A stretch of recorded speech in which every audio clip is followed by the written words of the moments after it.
Today is Monday, November 28th, 2022. Back for another recap. And as you can see, guys, I did take another trade here today on the Nasdaq. This one was for about 2R.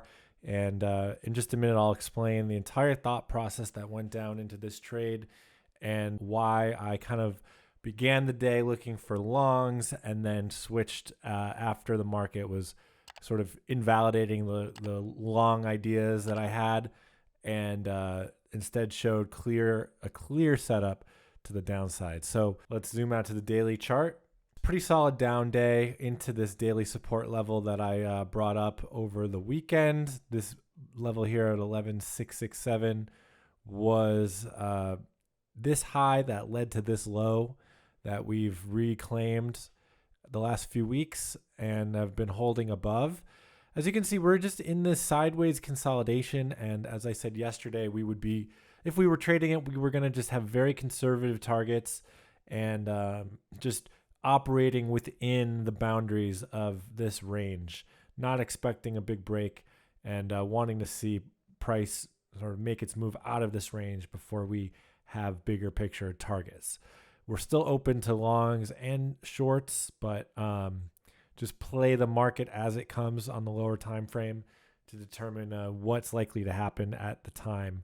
I trade New York session. I don't trade London. I don't trade Asia most of the time, and unless it's super clean. So let's just review what happened. And as you can see, we have this 4-hour demand area at the daily level, and price came very close to it in London on Monday.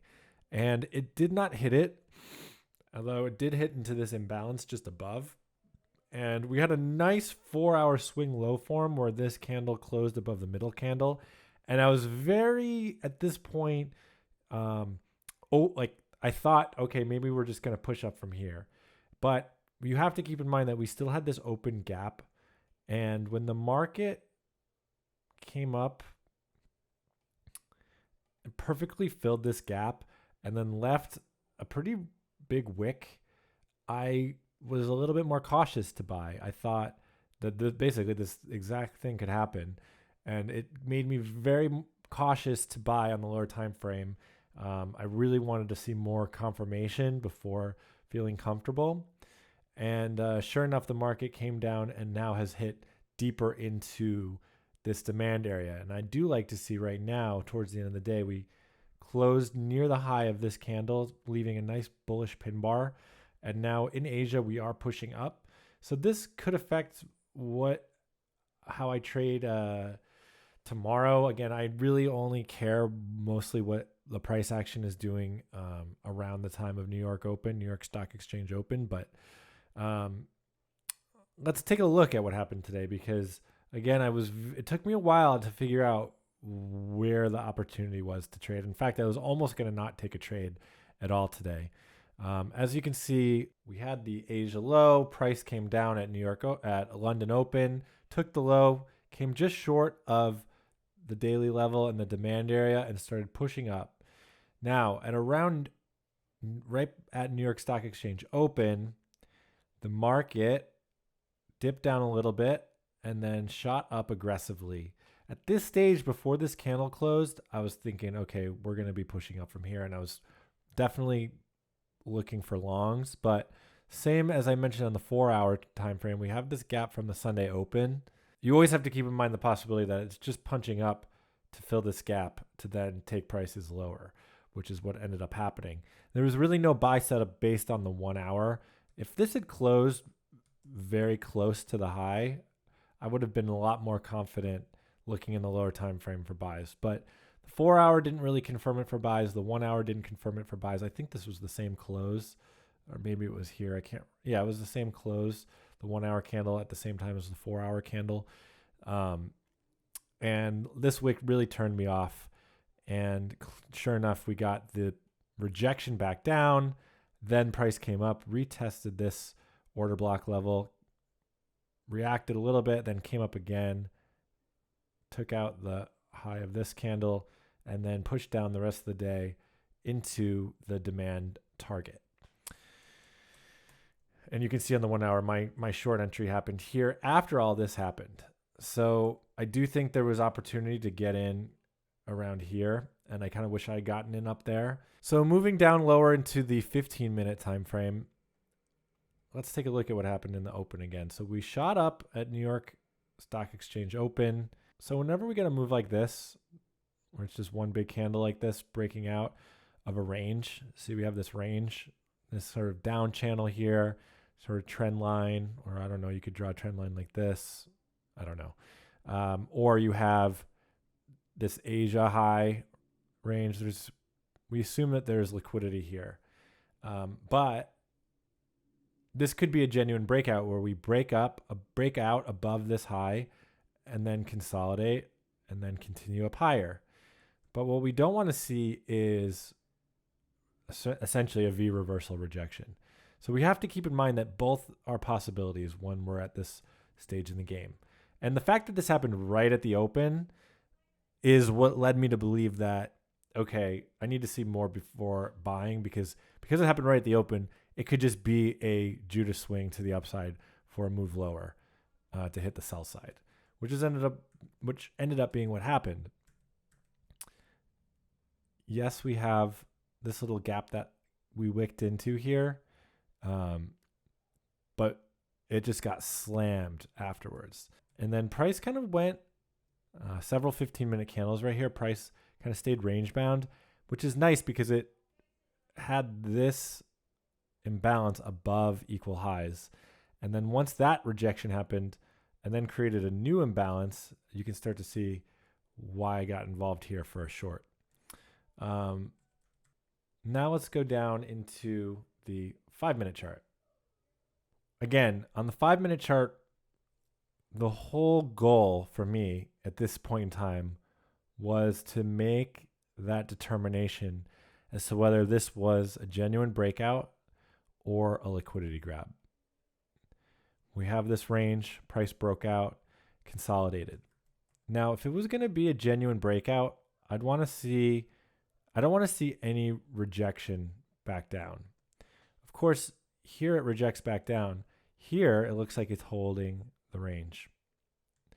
But you just have to take in the full picture because what I was doing here is I was waiting for the 7 a.m. close, 7 a.m. East Coast time, 7 a.m. West Coast time, excuse me. And as I said, seeing this wick form on the 1 hour and the 4 hour into this gap, that's 2 points of confluence that suggest this is a liquidity grab. And then once we got the sharp move back down into the range, then I don't think price is going to come anywhere near this high for the rest of the day.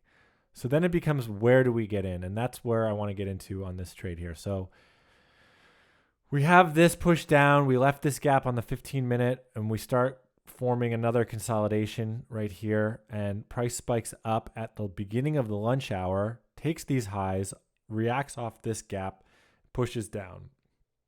Then we get another range. Price cannot go lower, comes all the way back up, dips into the gap, pushes down again.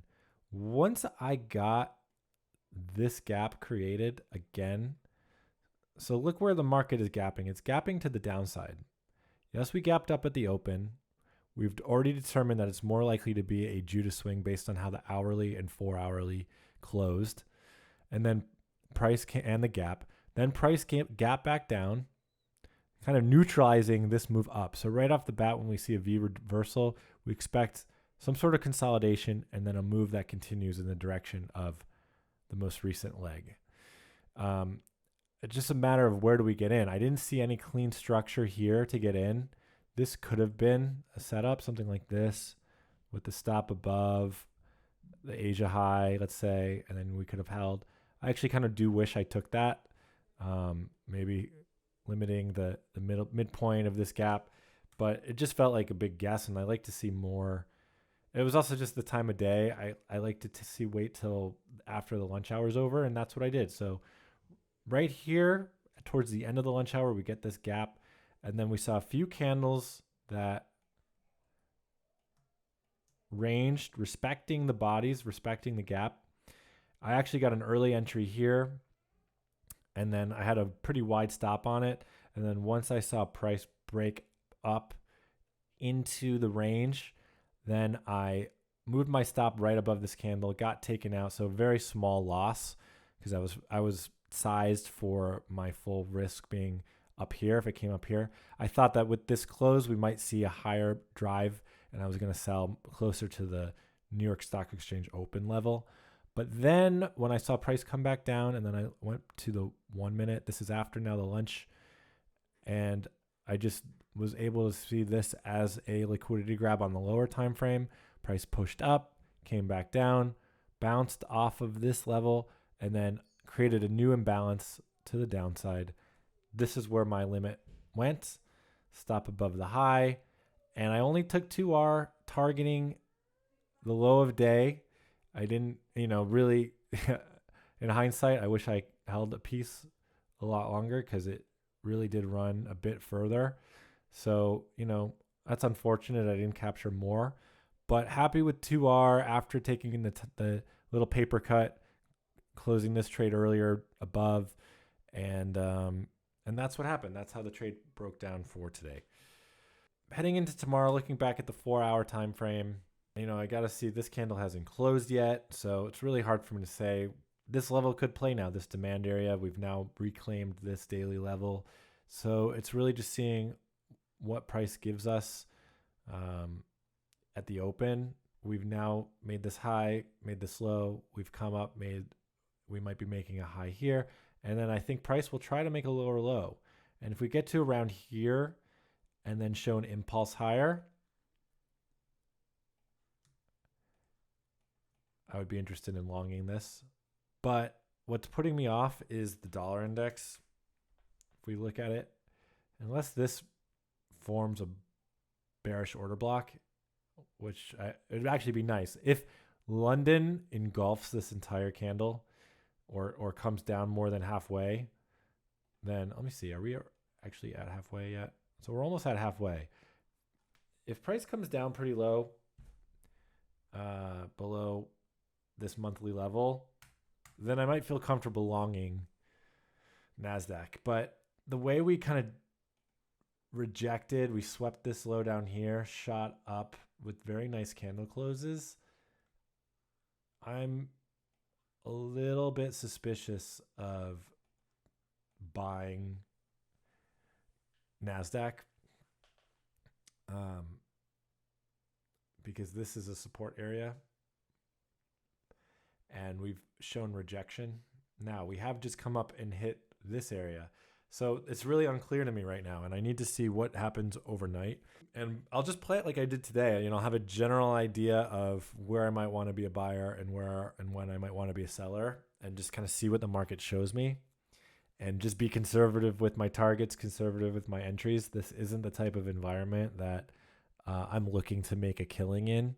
And I'm just going to be happy with taking small little base hits and waiting until we get clear direction one way or the other before I look to take some bigger swings. So that's it for tonight. That's it for the recap today. And we'll be back tomorrow.